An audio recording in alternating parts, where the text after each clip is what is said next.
Be remiss not to ask you about yourself and how plans are going for the summer. Yeah, Leo Santa Cruz, obviously it's a huge fight for me, moving up from super bantamweight to featherweight, so a new challenge for me against the best fighter that I'll have ever faced. I'm expecting a tough night, but I believe that I've got the tools and the capability to beat him. I understand it's going to be a tough fight, but I'm already in good shape, and we're, I think, exactly 11 weeks out, so it's going to be one not to be missed, I think. So when you step up a division, what challenge does that pose you?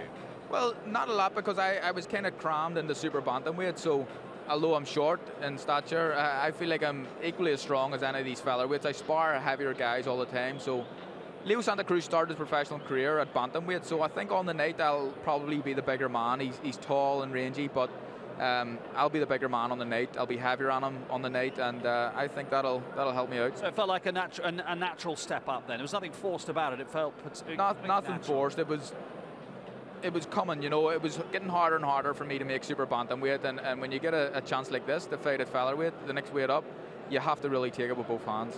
And Santa Cruz, he's not long gone into the featherweight division himself, has he? Because he was a super bantam. How'd you beat him though? Because he's a very strong fighter, isn't he? He's a bit of an all-rounder. He can box on the inside. He likes to come forward. How'd you beat him, Carl? I think with angles. I think that in some of his fights, in particular a fight against a guy called Cesar Seda, I think it was on Mayweather Maidan undercard, he showed that giving him angles he can't really deal with. If you stand and trade with him, that's his game. And he throws 100 punches around sometimes. He's very, very fit, very tough. But I think my style can beat him. I think I've got the skills, and I've got the boxing brain. I've got the toughness as well. Giving them angles, hitting them hard. Different movement. Different movements. With your feet stepping around the side, and just not really staying in the pocket for too long. But that's how I think it's going to plan out, and that's what we think it's going to have to take the win. And what about New York in midsummer then? What will that experience be like, do you anticipate? It'll be good. I think it's good that we got this fight on the East Coast, because Santa Cruz was pushing to have it on the West Coast where he feels at home. I think there'll be a lot of Irish American support for me, and there'll be a lot, yes. Yeah. Which is great for me. I don't think I'll necessarily feel like the away fighter.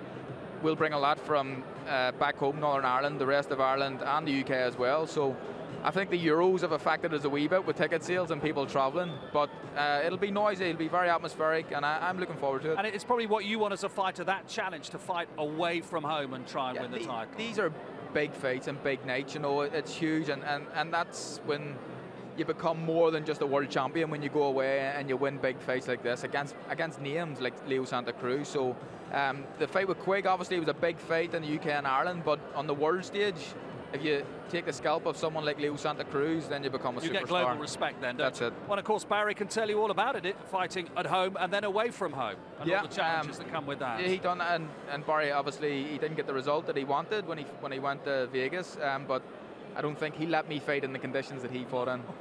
Absolutely, those were absolutely punishing conditions. I mean, that's what it's all about, isn't it, for someone like Carl now? To go abroad and earn that global respect by taking somebody on in America. You've been over to, obviously, Texas before, and you boxed a good Mexican over there.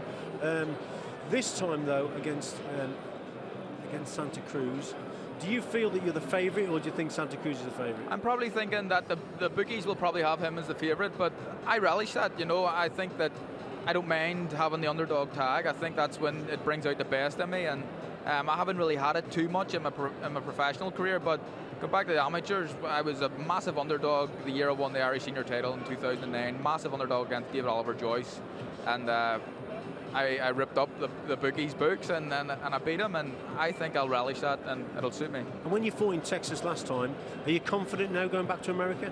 Yeah, I was a little bit overconfident, let's just say that, in Texas. I was looking, you know, I think myself included, wrongly thought that it was going to be an easy fight, and when people put them small gloves on, anyone can get hurt, and things just weren't right. I went into that fight thinking that it's going to be an easy night. Didn't work out like that in the first round, but after that, you know, I changed my game plan, and I won comfortably in the end. But Leo Santa Cruz is a fighter who I respect, and I'm not going to make that mistake again. Brilliant. Carl, it's great to have you with us. Thank you very much indeed. We're looking forward